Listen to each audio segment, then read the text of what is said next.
Hello नमस्कार साथियों। ज्ञान घर यूट्यूब चैनल में आपका स्वागत है। और आप देख रहे होंगे क्वेश्चंस भी है और आपके लिए कोटेशन भी है। क्वेश्चन भी है, कोटेशन भी है। कोटेशन क्या है? कोटेशन लिखा है, जीतूंगा मैं, यह मेरा वादा है। जीतूंगा मैं, यह मेरा वादा है, कोशिश मेरी सबसे ज़्यादा है।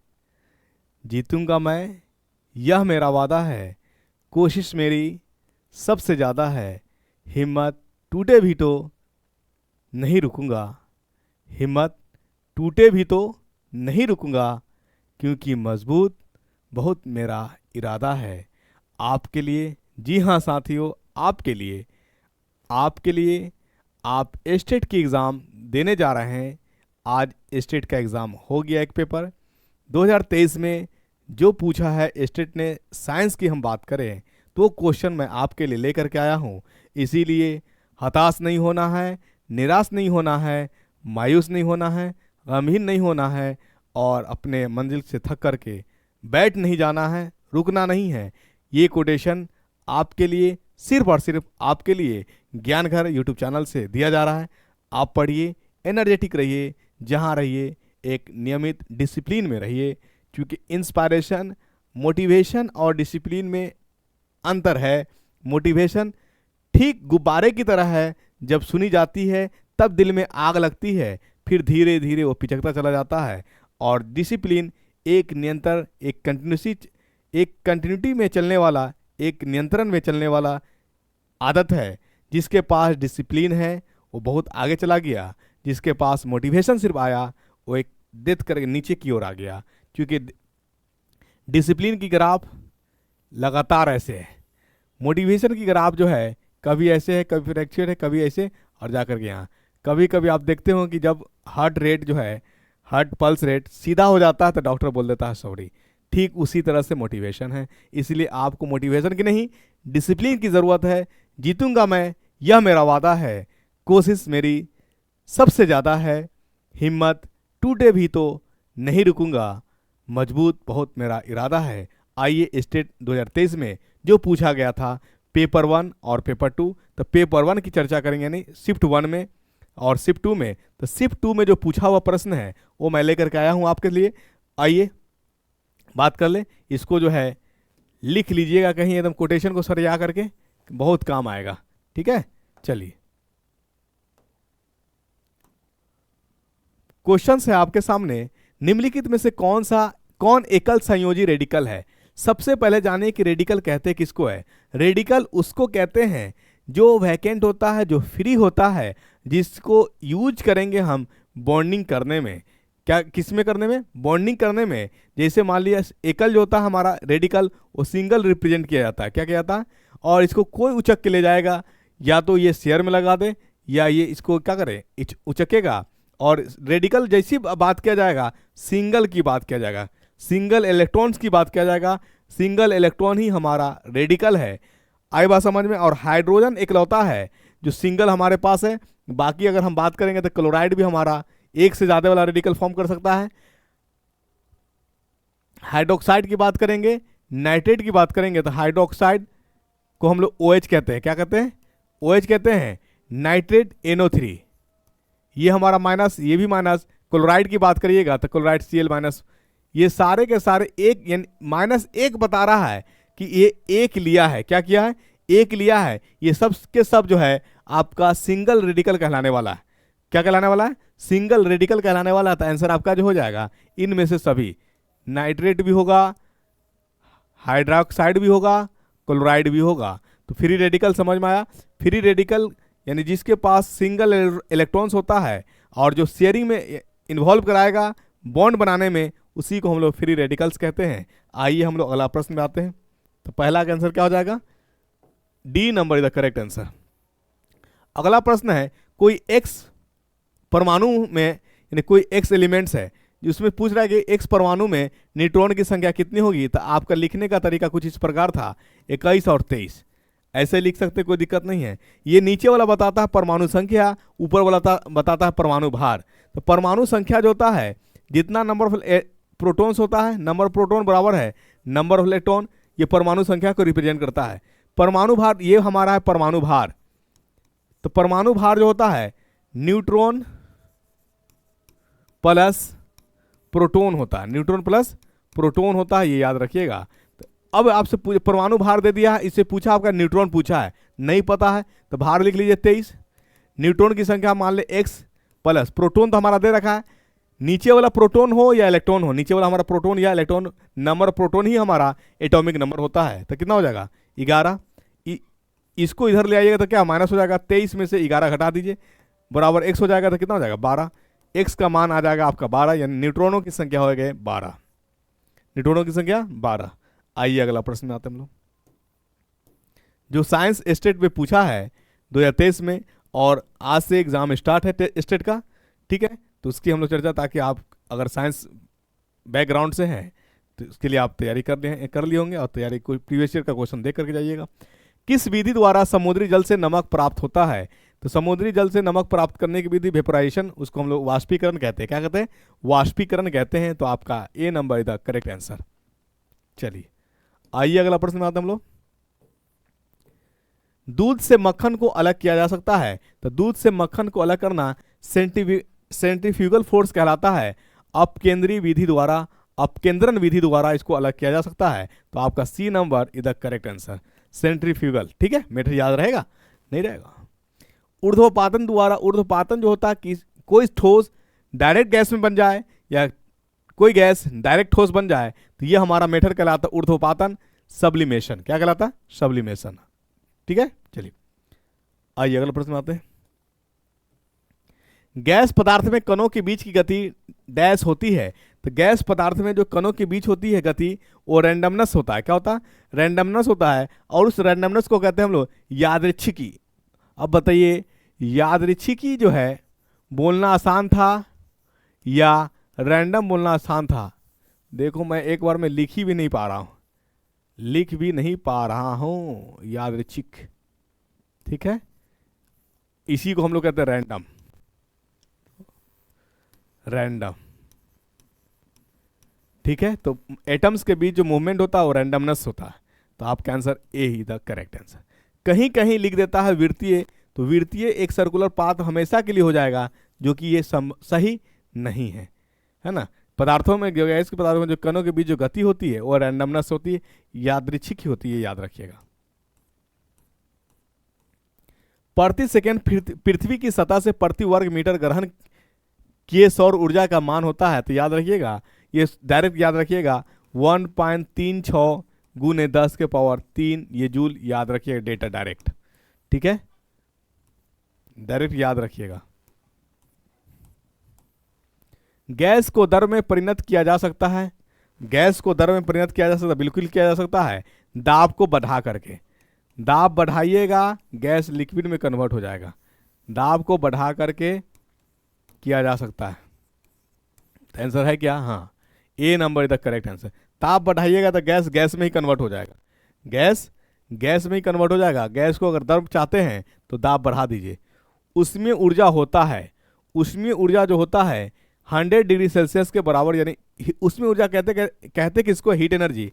यानी कोई किसी पार्टिकल का अगर हीट देने से और हीट को लेने से जो उसमें एनर्जी का जो चेंजिंग एनर्जी डेवलप होता है, उसी को हम लोग उसमें ऊर्जा कहते हैं, जो कि हमारा 100 डिग्री सेल्सियस के बराबर होता है। ठीक है, चलिए आइए अगला प्रश्न आते हैं हम लोग। निम्नांकित में से कौन सा कथन वाष्पीकरण पर आर्द्रता का पड़ने वाला प्रभाव के संबंध में गलत है? वाष्पीकरण जो होता है इवोपरेशन जो निर्भर करता है वो एक सरफेस एरिया पे, सरफेस के क्षेत्रफल पे, दूसरा ह्यूमिडिटी पे भी किया जाता है, आर्द्रता पे भी। ठीक है, ये याद रखिएगा। तो आर्द्रता पे भी जो है हमारा वाष्पीकरण निर्भर करता है। तो अब देख लेते हैं, आर्द्रता बढ़ने पर वाष्पीकरण की दर घट सकता है। बिल्कुल सही बात, घटता भी है, घटता है। आर्द्रता कभी वाष्पीकरण की दर को बढ़ाता है, कभी घटाता है, ये भी माना जा सकता है। आर्द्रता का प्रभाव वाष्पीकरण पर नहीं पड़ता है, ये आपका बिल्कुल गलत है, पड़ता है प्रभाव। तो आपका C number is the incorrect answer. जब इथेनॉल सोडियम के साथ क्रिया करता है तो निम्नलिखित में कौन सी गैस निकलती है? तो लिख लीजिए आप, इथेनॉल का फॉर्मूला होता है C2H5OH। ये OH फंक्शनल ग्रुप है। जब भी OH फंक्शनल ग्रुप किसी कंपाउंड में लगेगा तो उसके नाम के लास्ट में ऑल लगेगा या प्रोनाउंसिएशन में ऑल निकलेगा। इथेनॉल, ऑल आ रहा है, ठीक है। जब ये सोडियम से रिएक्ट करेगा, क्या करेगा, सोडियम से रिएक्ट करेगा तो ये हाथ इसका टूटेगा, यहाँ से टूटेगा, और सॉरी यहाँ से टूटेगा, C2H5O माइनस बनाएगा और H जो है गैस रिलीज होगा, और इधर से कौन जा रहा, सोडियम, तो सोडियम पे चार्ज होता प्लस, +1, तो ये हमारा इसके साथ अटैक कर लेगा और बना लेगा, क्या बनाएगा बोलिए, C2H5ONA और प्लस हाइड्रोजन गैस रिलीज करेगा, हाइड्रोजन गैस रिलीज करेगा। इसका नाम क्या पड़ेगा, सोडियम इथेनोएट। अगर पूछता कि बनाएगा क्या तो नाम पड़ेगा सोडियम इथेनोएट, सोडियम इथेनोएट, ठीक है। चलिए, और हाइड्रोजन गैस रिलीज किया तो आंसर क्या हो जाएगा, हाइड्रोजन गैस रिलीज करेगा, बी नंबर। रटना कुछ नहीं है, आपको एकदम बिल्कुल कंसेप्ट बूस्ट करके जाना है। अच्छा स्कोर करिए, स्टेट पास करिएगा, तभी जाकर के बीपीएससी जो होने वाली एग्जाम है अगस्त में, उसमें आप अपियर हो पाइएगा और उसमें आप सिलेक्शन पाइएगा। तो एकदम तुरंत में क्विक जॉब है, और क्विक जॉब होगा, क्विक तिलक दहेज मिलेगा, क्विक शादी भी है, एकदम तरह तरी है, ठीक है। अगर आप अनमैरिड है, शादी नहीं हुआ है, तो सिलेक्शन ले लीजिए, है ना, सिलेक्शन ले लीजिए, फिर अगुआ का भरमार भी लगेगा, डिमांड भी हो जाएगा। और डिमांड हो, देखिए अगुआ जब आएगा तो क्या, अगर लड़की वर के पक्ष से है तो लड़का वाला का तारीफ करेगा, अगर वधू के पक्ष से है तो लड़की वाला का तारीफ करेगा। इतना तारीफ कर देगा कि इधर लड़की को अगर तारीफ करना है, प्रशंसा करता कर लेकिन घरे में उठा लेंगे, तो घर कहाँ उठा लेंगे, तो मथवा पर, ठीक है। लड़का हो तो लड़का तो एकदम हीरा है, तो हीरा था तो अभी तक कहला पड़ल है, लड़का अगर हीरा था तो अभी तक काहे पड़ल है, हाँ 35-40 का उम्र हो गया, है ना। तो ये सब अगुआ अगर इतना नहीं बोला जाएगा, इतना अगर नहीं बोला जाएगा तो फिर कैसे बात बनाने के लिए जो है कुछ जो है मरहम पट्टी लगाई जाती है, चाहे वो वधू के पक्ष से हो या वर के पक्ष से, यानी लड़की वाले की तरफ से हो या लड़का वाले की तरफ से हो। हाँ, बात अच्छी है, कोई चीज़ बात अगर बोल करके अगर कोई चीज़ संबंध हो जाता है, रिश्ता बन जाती है, तो ये बहुत बेहतर बात है, ठीक है। डोंट वरी, टेंशन नहीं लीजिएगा, इस बार सिलेक्शन ले लीजिए, शादी पक्की, ठीक है। चलिए, लोहे को जंग से बचाने के लिए क्या किया जाता है, तो लोहे को जंग से बचाने के लिए पेंट करिए, गैल्वेनीकरण करिए, ग्रीस लगाइए, ये आपके ऊपर है, जो मन करे लगा लीजिए। यहाँ पे मैं होल्ड करूंगा, गैल्वेनीकरण कहते किसको है, जब किसी धातु पे जिंक का लेप लगाई जाती है उसी को हम लोग गैल्वेनीकरण कहते हैं। तो ये मुख्य बात याद रखिए, यहाँ क्वेश्चन बन सकता था कि गैल्वेनीकरण में किस धातु का प्रयोग किया जाता है, तो गैल्वेनीकरण में जो है जिंक का प्रयोग किया जाता है, जिंक धातु का, ठीक है। चलिए, C2H5OH का आयुपेक निम्नलिखित में से कौन है। अभी मैंने बताया आपको C2 2 कार्बन है, तो 2 कार्बन के लिए यूज करते हैं हम लोग इथ, और मैंने कहा इसका स्ट्रक्चर, इसमें कहीं डबल बॉन्ड नहीं है, इथ, और OH जो है ये फंक्शनल ग्रुप है, इसके लिए जोड़ेंगे हम लोग OL। तो ये अगर मान ले 2 वॉवेल अगर ई के बाद O स्टार्ट हो जाएगा तो ये एक ई कट जाएगा और इसका नाम पड़ेगा इथेनॉल। क्या नाम पड़ेगा, इथेनॉल। तो ये हमारा आयुपेक नेम है। आयुपेक का full form international union pure and applied chemistry, ये माइंड में रखिएगा। आंसर हमारा ethanol is the correct answer, ठीक है। चलिए आइए अगला प्रश्न में आते हम लोग। दिया हुआ हाइड्रोकार्बन है, हाइड्रोकार्बन बोला जाए तो वैसा कंपाउंड जिसमें सिर्फ और सिर्फ कार्बन और हाइड्रोजन दिखे उसी को हम लोग हाइड्रोकार्बन कहते हैं। और इस स्ट्रक्चर में देखिएगा सब जगह सिंगल ऐसे लाइन दिख रहा है, तो ऐसा लाइन अगर सिंगल लाइन दिखे ना तो इसको हम लोग कहते हैं अल्केन। क्या कहते हैं, अल्केन। अगर 2 लाइन दिखे तो इसका नाम पड़ जाएगा अल्कीन। क्या नाम पड़ेगा, अल्कीन। EN लास्ट में आएगा, यानी प्रोनाउंसिएशन में इन आएगा। अगर सिंगल लाइन वाला दिखे तो उसके प्रोनाउंसिएशन में एन आएगा। अगर ट्रिपल लाइन दिखे तो प्रोनाउंसिएशन में आ जाएगा आइन। क्या आएगा, आइन।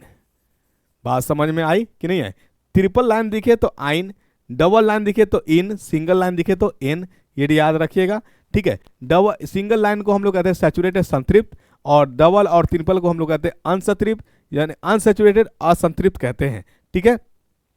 कार्बन काउंट करिए क्या गो, 1 2 3 4 5, 5 गो कार्बन को हम लोग जो नाम लेंगे तो अल्क की जगह आ जाएगा। 5 गो वाले को हम लोग बोलते हैं पेंट। क्या बोलते हैं, पेंट। पेंट बोलते ही आपके माइंड में घड़ी चमकनी चाहिए कि पेंट का मतलब होता है 5, हेक्स बोला जाता है हेक्स का मतलब होता है 6, हेप्ट बोला जाता है हेप्ट का मतलब होता है 7, ऑक्ट बोला जाता है ऑक्ट का मतलब होता है 8, नन बोला जाता है नन का मतलब नॉन, डेक बोला जाता है डेक का मतलब होता है 10। आई बात समझ में। और कहियों जो है डबल लाइन नहीं है तो इसमें जोड़ देंगे हम लोग एन, लास्ट में क्या हो जाएगा एन। क्यों एन जोड़े, क्योंकि सब में हमारा सिंगल लाइन है, सिंगल लाइन के लिए क्या आएगा लास्ट में एन, सिंगल लाइन के लिए ऑलवेज एन, डबल लाइन के लिए इन। और अल्क जो है अल्क कॉमन है, ये अल्क नंबर ऑफ कार्बन, अगर 5 कार्बन होगा तो अल्क की जगह पेंट हो जाएगा, 4 कार्बन होगा तो अल्क की जगह ब्यूट हो जाएगा, ये माइंड में रखिएगा। तो हमारा हो जाएगा ये पेंटेन, क्या है ये पेंटेन है, याद रहेगा। यानी कार्बन जा रहा है ससुराल, उसकी स्वागत कर रहा है हाइड्रोजन, ठीक है, कार्बन जा रहा है ससुराल, उसकी स्वागत कौन कर रहा है हाइड्रोजन, तो ये माइंड में रखिएगा, ये है पेंटेन।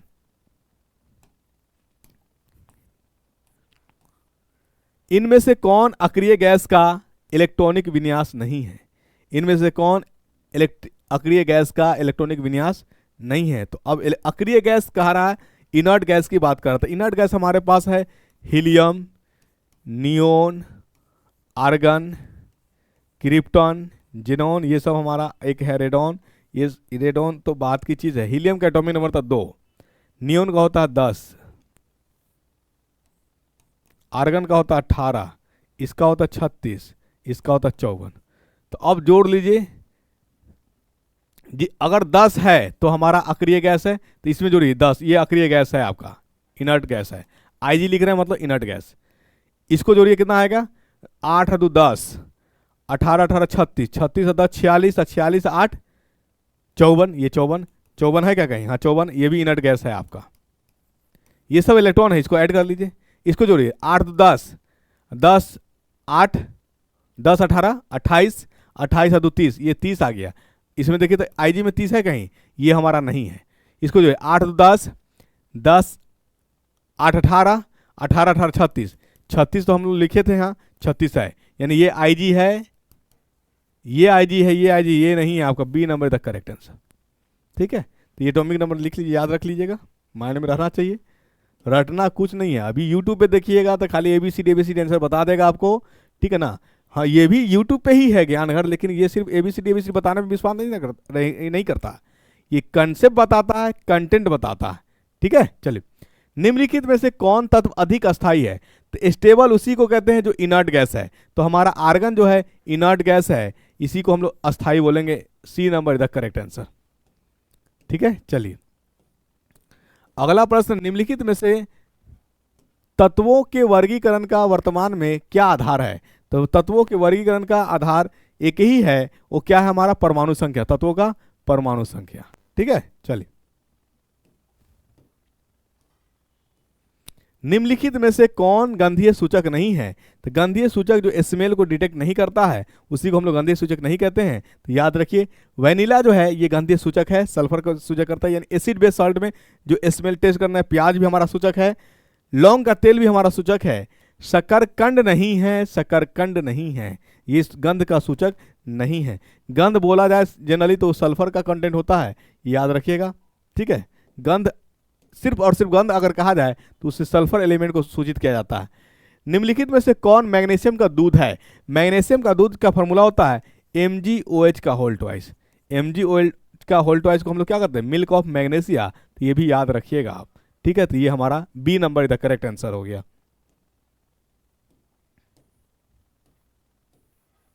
मैग्नीशियम रिबन को जलाने से पहले रगड़ा जाता है क्योंकि इस पर निम्न में से किसका स्तर चढ़ा होता है, तो याद रखिएगा मैग्नीशियम रिबन जो होता है, मैग्नीशियम एक अति क्रियाशील है और ये ऑक्सीजन के संपर्क में आने पर ऑक्सीजन से ये क्रिया कर लेता है और बना लेता है मैग्नीशियम ऑक्साइड। मैग्नीशियम ऑक्साइड जो है इसका ऑक्साइड का लेयर मैग्नीशियम में पड़ा रहता है जिसको जलने में दुश्वारी होती है, इसलिए इसको जो है जलाने से पहले जो है एबोनाइट या उसको सीरीज पेपर जो होता है सीरीज पेपर से रगड़ा जाता है, रगड़ करके उस ऑक्साइड को हटाया जाता है ताकि आसानी से जल सके। तो यही याद रखिएगा मैग्नीशियम ऑक्साइड बना लेता है, क्या बनाता है मैग्नीशियम ऑक्साइड बनाता है, B number is the correct answer. क्यों बना लेता है, क्योंकि मैग्नीशियम जो है एक अति क्रियाशील है और अति क्रियाशील होने के कारण ये ऑक्सीजन के संपर्क करके ऑक्साइड बना लेता है, ठीक है। अगला प्रश्न आइए, किसानों के द्वारा फसल चक्र का उपयोग किसकी वृद्धि हेतु किया जाता है, तो फसल चक्र का उपयोग जो है आपका नाइट्रोजन तत्वों की मृदा में वृद्धि, मृदा उर्वरता, फसल चक्र, मृदा में कार्बनिक तत्वों की वृद्धि, नाइट्रोजन तत्वों की मृदा में वृद्धि, ये आपका मृदा उर्वरता ए बी सी सब सही है आपका। अगर गैपिंग होगा चेंज कर करके, हो सकता है कि किसी को नाइट्रोजन चाहिए ज़्यादा, हो सकता है किसी को पोटास ज़्यादा चाहिए, चेंज करेंगे तो जो नाइट्रोजन ज़्यादा चाहिए तो गैप बाद में आएगा, फिर उसके लिए मेंटेन रहेगा। किसी को पोटास चाहिए तो फिर वो बाद में आएगा, अभी इस्तेमाल कर लिया कुछ बाद में आएगा। तो ये साइक्लिक करने से क्या होगा, मिट्टी की उर्वरता बनी रहेगी, कायम रहेगा। अगला प्रश्न है आपका, नीचे दिए समीकरण का किस प्रकार की अभिक्रिया है। तो देखिए दो कंपाउंड है यहाँ पे, एक है लेड नाइट्रेट और एक है पोटेशियम आयोडाइड। जब दो कंपाउंड होगा और दो कंपाउंड आपस में रिएक्ट कर करके दो न्यू कंपाउंड बनाएंगे, दो कंपाउंड से दो न्यू कंपाउंड का बनना, ये कहलाएगा हमारा द्विविस्थापन, डबल डिस्प्लेसमेंट। तो देख लीजिए पीबीआई बना कि नहीं बना, इसका कलर होता है येलो, पीबीआई2 का क्या कलर होता है, रंग पीला होता है। ये है पोटेशियम नाइट्रेट, ये है कलरलेस। क्या है, कलरलेस। तो याद रखिए मैंने अभी बताया आपको कि दो कंपाउंड से दो कंपाउंड का बनना, ये कहलाता हमारा द्विविस्थापन, डबल डिस्प्लेसमेंट रिएक्शन। आई बात समझ में। चलिए अगला प्रश्न में आइए हम लोग। फोटोग्राफी में निम्नलिखित में से किस अम्ल का उपयोग किया जाता है। तो फोटोग्राफी में जो है साइट्रिक जो है एसिटिक अम्ल का प्रयोग किया जाता है, एसिटिक अम्ल, और कहीं कहीं साइट्रिक भी लिखा जाता है। तो यानी हमारा सी और डी दोनों आंसर हो जाएगा। ठीक है, एसिटिक अम्ल जो है का प्रयोग फोटोग्राफी में किया जाता है। वह स्थान जहां मधुमक्खी पालन किया जाता है कहलाता है, क्या कहलाता है, मधुमक्खी को हम एवरेज कहते हैं, मक्खी उड़ने वाला, तो वह हमारा जो स्थान होगा मधुमक्खी पालन पीसी कल्चर कहलाता है, और जहां स्थान होता है उसको हम लोग एवियरीज कहते हैं। क्या कहते हैं, एवियरीज। जैव तकनीक कृषि में सम्मिलित मुख्य तकनीक है। जैव तकनीक में, तो जैव तकनीक को इस्तेमाल यानी क्या होता है ना कि हम लोग अभी हाइब्रिड बहुत ज़्यादा, अगर हाइब्रिड नहीं होता तो जितनी आबादी बढ़ी हुई है तो हर चीज़ की क्राइसिस हो जाती। तो जैव तकनीक से जो है यानी टिश्यू कल्चर से जो गर्मी में होने वाला था उसको ठंडा में भी हम उगा रहे हैं, क्योंकि जो ठंडा में होने वाला फसल था उसके साथ हम मर्ज करके हाइब्रिड कर करके फसल को उगा रहे हैं। इस तरह का विधि हमारा कहलाता है उत्तक संवर्धन या टिश्यू कल्चर। ठीक है, चलिए आंसर क्या हो जाएगा, ओहो, ए नंबर द करेक्ट आंसर। व्यावसायिक रूप से उत्पादित किस रासायनिक पदार्थ से मिट्टी की उर्वरता बढ़ती है। तो याद रखिएगा ये खाद कहलाता है, रासायनिक पदार्थ उर्वरक या खाद कहलाता है। तो आपका D number the correct answer हो जाएगा। चलिए क्वेश्चन हो गया कंप्लीट, आपका जो पूछा हुआ क्वेश्चन था कंप्लीट क्वेश्चन नहीं, 25 क्वेश्चन आपको कराया गया है।